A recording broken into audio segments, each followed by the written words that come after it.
जागरण 6 जुलाई 2021। नेक विचार पर नाखुशी। गति 120 शब्द प्रति मिनट। कुल शब्द 440। प्रारंभ करें।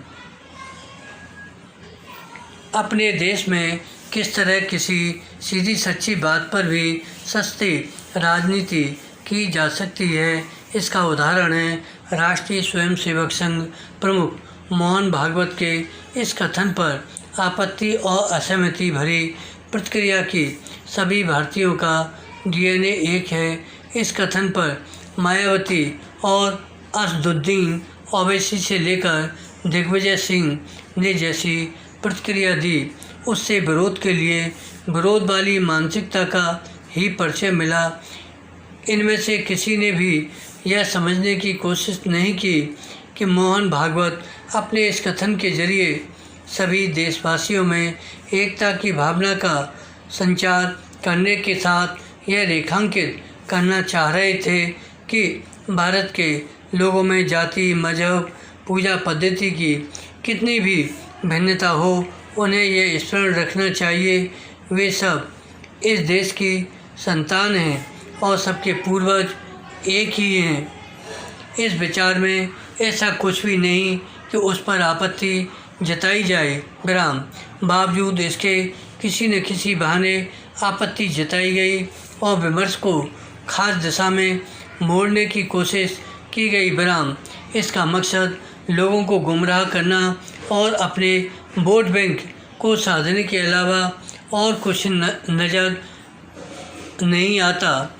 यह देखना दुखद है जब मोहन भागवत हिंदू मुस्लिम एकता पर जोर दे रहे हैं, तब कुछ नेता इसके लिए अतिरिक्त कोशिश कर रहे हैं कि हमारा समाज एकजुटता सद्भावना की ऐसी बातों पर ध्यान न दे। इस कोशिश से यही प्रकट हुआ कि कुछ लोगों की दिलचस्पी इसमें है कि हिंदू मुस्लिम के बीच की दूरी खत्म न हो।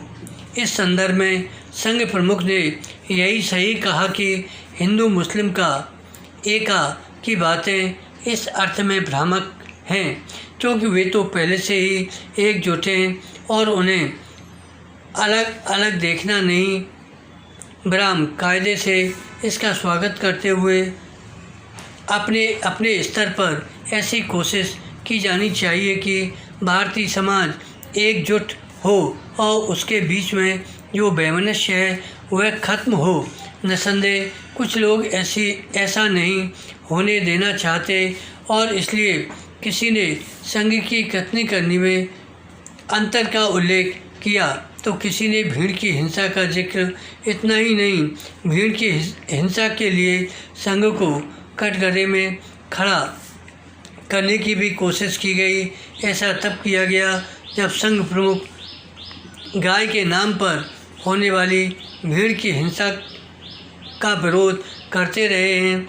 गत दिवस भी उन्होंने साफ साफ कहा कि उन्मादी भीड़ की हिंसा में शामिल लोग हिंदुत्व के विरोधी एवं आतताई हैं और उन्हें किसी भी प्रकार से राष्ट्रवादी नहीं कहा जा सकता। ऐसे दो टूक बात पर भी मीन मेख निकालने वाले के बारे में यही कहा जा सकता है, ये घोर नकारात्मकता में आकंठ डूबे हैं। धन्यवाद।